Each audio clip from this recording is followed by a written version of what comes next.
अन्नपूर्णा भांडारेर आर्थिक सहायता ना पाওয়ার অভিযোগে কোচবিহার সদর মহকুমা দপ্তরে বিক্ষোভ।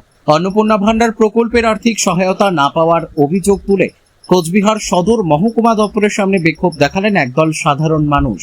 বিক্ষোভকারীদের দাবি, তারা এখনো পর্যন্ত এই প্রকল্পের টাকা পাননি। তাদের অভিযোগ, শুধুমাত্র তৃণমূল কংগ্রেসের ঘনিষ্ঠ বা পরিচিত ব্যক্তিরাই এই প্রকল্পের সুবিধা পেয়েছেন, অথচ বহু প্রকৃত উপভোক্তাই বঞ্চিত রয়েছেন।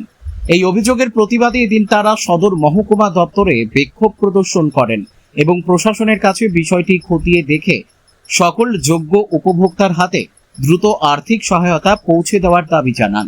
এ প্রসঙ্গে বিজেপি নেতা বিরাজ বসু বলেন, যোগ্য সকলেই অন্নপূর্ণা ভান্ডার প্রকল্পের টাকা পাবেন।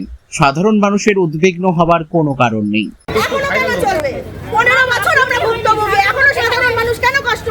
সাধারণ মহিলারা, গৃহবধূরা, সাধারণ মেয়েরা কেন কষ্ট করবে? 15 বছর অনেক কষ্ট করছি। শুভেন্দু অধিকারী মহাশয়ের কাছে লিখিত নিবেদন, আপনি একটু দেখবেন কুচবিহার শহরে এরকম হচ্ছে।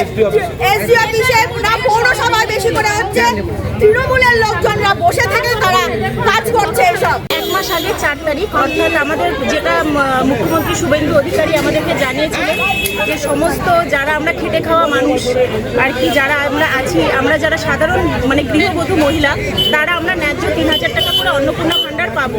কিন্তু আমরা এই রোদে দীর্ঘ লাইন দিয়ে আমরা ফর্মটাকে ফিল আপ করলাম, জমা দিলাম, অথচ আজকে 1 মাস হয়ে গেছে। যারা আর কি মানে যাদের আর কি অন্নপূর্ণা ভান্ডার যাদের ক্রাইটেরিয়ার মধ্যে নেই, তারা টাকা পেয়ে গেছে, অথচ আমরা সাধারণ মানুষ হয়রানির শিকার হচ্ছি। এর দাবিতেই আমরা এসডি অফিসে মূলত এসেছি। এসডিও সাহেবের সাথে দেখা হয়েছে? না, আমাদের এখনো পর্যন্ত দেখা হয়নি, কিন্তু উনি আশ্বাস দিয়েছেন আমরা সবাই মিলে একটি স্মারকলিপি জমা দেব। তো এবার দেখা যাক কাজ কতদূর হয়। বস্তার মধ্যে মানে সমস্ত ডকুমেন্টস এখানে পড়ে রয়েছে, মানে অফলাইনে যে সমস্ত কাগজপত্র এখানে পড়ে রয়েছে, অথচ কেউ মানে সেই বস্তা থেকে খুলে পর্যন্ত কেউ দেখেনি, হাত লাগিয়ে পর্যন্ত কেউ দেখেনি। এটা তো আমাদের ন্যায্য অধিকার। সুস্মিতা মজুমদার। আমরা এসে এখানে এসডিওতে ফর্ম ফিল আপ করে জমা দিয়ে গেছি। অপেক্ষা করলাম, সার্ভে হবে, কোনো কিছুই হয়নি। কালকে একটা গেল, ফর্ম ছুঁয়েই দেখেনি, ফর্ম আপলোডই হয়নি অনলাইনে। আপনারা নিয়ম কিভাবে হবে?